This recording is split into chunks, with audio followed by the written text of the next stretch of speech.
কি করছি বলতো? কি আমি করছি আজকে ব্রেড পকোড়া। ব্রেড পকোড়া? হ্যাঁ, এই যে বন্ধুরা, ফ্রিজে ছিল কয়েকটা পিস পাউরুটি, তো আমি এখন সেই পাউরুটিগুলো দিয়েই করব ব্রেড পকোড়া। তো সম্পূর্ণ ভিডিওটি দেখতে থাকো। এই যে বন্ধুরা ব্রেড, ও ছোট করে বানাবা, ছোট করে টুকরো টুকরো করে নিচ্ছি। নমস্কার বন্ধুরা, কেমন আছো তোমরা সবাই? এখন বাজে সন্ধ্যা 7টা। তো আজকে সকাল থেকেই কোনো ভিডিও তোমাদের সাথে শেয়ার করতে পারিনি, সেই জন্য সন্ধ্যাবেলায় আজকে বানাচ্ছি ব্রেড পকোড়া। তো ভাবলাম যে এটাই আজকে তোমাদের সাথে শেয়ার করি। তো বন্ধুরা, তোমরা ধৈর্য সহকারে পুরো ভিডিওটা দেখতে থাকো। তো ফ্রিজে ছিল কয়েক পিস পাউরুটি, তো ভাবলাম যে আজকে ছেলে খুব বায়না করছে যে মা সন্ধ্যাবেলায় কিছু বানাও, তো সেটা দিয়ে আমি আজকে করছি ব্রেড পকোড়া। তো সেই পাউরুটিগুলোকে আমি ছোট ছোট টুকরো করে কেটে নিলাম, তারপরে ভালোভাবে 3-4 বার করে জল দিয়ে ধুয়ে নিচ্ছি। এই যে দেখো, বেশ কয়েকবার ধুয়ে নেওয়ার পরে আমি ছাঁকনিতে করে পাউরুটিগুলো ভালোভাবে চেপে হাত দিয়ে চেপে জলগুলোকে ভালোভাবে ছেঁকে শুকনো করে নিলাম। তারপরে নিয়ে নিলাম দুটো আলু। এবার আলু দুটোকে আমি ভালোভাবে ছুলে নিচ্ছি। বন্ধুরা, আজকে যে রেসিপিটা দেখাচ্ছি, তো এটা ঘরে থাকা উপকরণ দিয়েই তোমরা করতে পারবে। এর জন্য কোনো কিছু বাড়তি কোনো জিনিসের কোনো প্রয়োজন নেই। তো এবার দেখো, আলুটা ছুলে নেওয়ার পরে আমি এইভাবে ভালোভাবে গ্রেট করে নিচ্ছি আলুটাকে।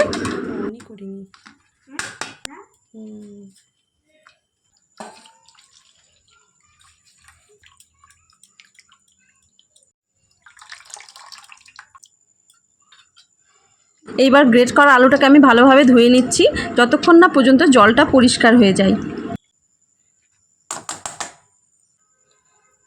এবার গ্রেট করে রাখা আলুটা আমি পাউরুটির মধ্যে দিয়ে দিলাম। তার মধ্যে দিয়ে দিলাম স্বাদ মতন লবণ, সামান্য পরিমাণে হলুদ, সামান্য পরিমাণে চিনি, আর একটা লঙ্কা কুচি করে রেখেছিলাম সেটা দিলাম, আর 2 চামচ পরিমাণে বেসন, আর 2 চামচ পরিমাণে চালের গুঁড়ো দিলাম, আর দিলাম সামান্য পরিমাণে ভাজা জিরের গুঁড়ো, আর 1/2 চামচ পরিমাণে গরম মশলার গুঁড়ো। এবার এটাকে আমি ভালোভাবে মেখে নিব। আমি অল্প পরিমাণে চিনি দিয়েছি যাতে এর টেস্টটা খুব সুন্দর আসে। তোমরা যদি চাও চিনিটা স্কিপ করতে পারো। আর আমি একটাই লঙ্কা কুচি দিয়েছি, কারণ বাচ্চারা খাবে, ওদের যাতে ঝালটা না লাগে, সেই জন্য আমি খুব সামান্য পরিমাণে লঙ্কা দিলাম। তোমরা যদি চাও তবে বেশি পরিমাণেও লঙ্কা দিতে পারো। তো দেখো, আমার এটা মাখা হয়ে গেছে। এবার আমি ছোট ছোট করে আমি কড়াইয়ে তেলের মধ্যে দিয়ে দিচ্ছি, আর আমি এটা করছি সাদা তেলেই। কড়াইয়ের তেলটা আগে থেকে দিয়ে রেখেছিলাম। তেলটা গরম হওয়ার পরে আমি ছোট ছোট করে এই ব্যাটারটা দিয়ে দিচ্ছি। তোমরা চাইলে বল শেপেও করতে পারো, যে যেমন ইচ্ছা শেপে করতে পারো। তো আমি এখানে দেখো, গ্যাসের আঁচটা আমি মিডিয়াম করে রেখেছি, খুব হাই ফ্লেমে এটা করলে হবে না। গ্যাসের আঁচটা মিডিয়াম করে রাখলে ভাজাটা খুব ভালো হবে, আর এটার ভিতরটা অনেকটাই ক্রিস্পি হবে। বন্ধুরা, একটা জিনিস লক্ষ্য করেছো কি, আমি কিন্তু আজকে পকোড়াতে পেঁয়াজ দিইনি, পেঁয়াজ ছাড়াই করছি। কারণ কি বলো তো, আজকে হচ্ছে শনিবার, সেই জন্য আমরা যেহেতু নিরামিষ খাই, সেই জন্য আমি পকোড়াতে পেঁয়াজ দিইনি। তো এটা দেখো, পেঁয়াজ ছাড়াও কিন্তু খুব সুন্দর হয়েছে। তো পকোড়াটা এখন হয়ে গেছে ভাজা, পুরো একদম লালচে হয়ে গেছে। আমি এখন তুলে নিচ্ছি। শব্দটা শুনে আশা করি বুঝতে পারছো ভেতরটা কতটা ক্রিস্পি হয়েছে। তো মা কি করছে? মা হয়ে গেছে? হ্যাঁ, হয়ে গেছে বাবা। কই দেখি। বাহ, ভালো লাগছে। চলো বন্ধুরা, তো আজকে পকোড়ার সাথে খাবো মেয়োনিজ। তো ঘরে হচ্ছে সস ছিল না, টমেটো সস, তো আমি সেই জন্য উইংগ্রিনসের মেয়োনিজটা ঘরে ছিল, সেই জন্য আমি এটা নিয়ে নিলাম। তো বন্ধুরা, আমার ব্রেড পকোড়া রেডি, সন্ধ্যাবেলার টিফিন। হ্যাঁ, হয়ে গেছে। হ্যাঁ, পকোড়া কে খাবে?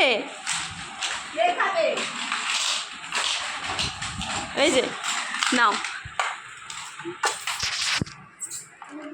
এই যে আমি খাবো।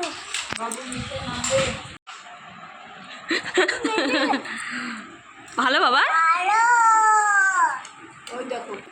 কুহু, কুহু বলো কেমন হয়েছে? ভালো হয়েছে।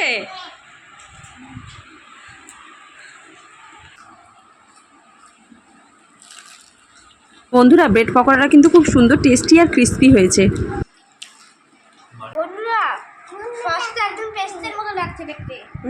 এটা মেয়োনিজ। মেয়োনিজ। হ্যাঁ,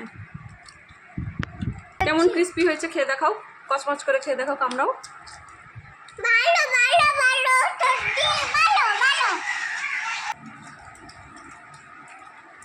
বেশ ক্রিস্পি হয়েছে। সেই সুন্দর টেস্ট।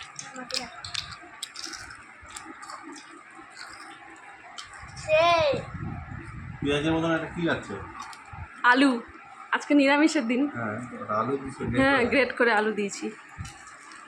বাঁধাকপি তো না। বন্ধুরা সবাই মিলে বসে সন্ধ্যাবেলার এই জলখাবারটা খাচ্ছি। তো তোমাদের কেমন লাগলো আজকের এই ভিডিও অবশ্যই একটি লাইক আর কমেন্টের মাধ্যমে আমাকে জানিও। আর যদি ভালো লাগে তাহলে আমার চ্যানেলটি সাবস্ক্রাইব করে আমার পাশে থেকো।